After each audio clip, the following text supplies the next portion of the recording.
SECAM et Solidis pour la relance des activités financières.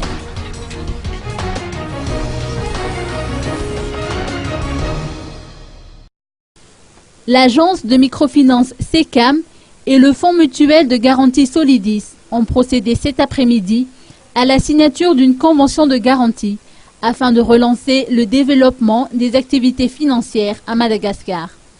La signature de cet accord, qui s'inscrit dans le cadre du lancement du produit garanti par l'eau ou GPL, s'est déroulée à l'hôtel Panorama d'Angenariz. Cette convention permettra à la SECAM de bénéficier de nombreux avantages par rapport à ses objectifs, à savoir le renforcement de ses interventions financières, notamment en milieu rural, la contribution à l'essor des petites et moyennes entreprises en facilitant leur accès au financement et la possibilité de donner une meilleure réponse aux demandes solvables des promoteurs qui détiennent des projets émergents et innovateurs. C'est la deuxième fois que Solidis propose et trouve un partenaire pour la garantie par l'eau. Et donc, on est très heureux de vous accueillir au Panorama cet après-midi.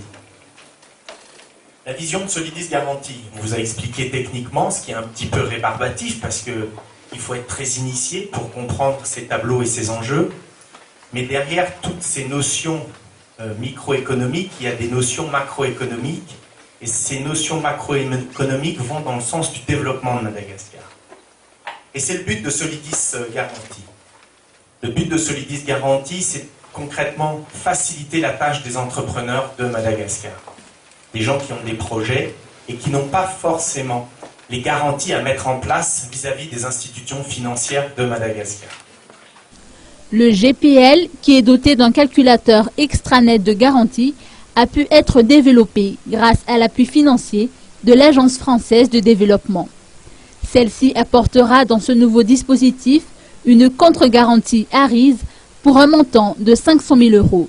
Grâce à cette convention de partenariat, la SECAM affiche une prévision de plus de 100 milliards d'ariars cette année, sachant qu'elle a octroyé des crédits de 90 milliards d'ariars au cours de l'année précédente.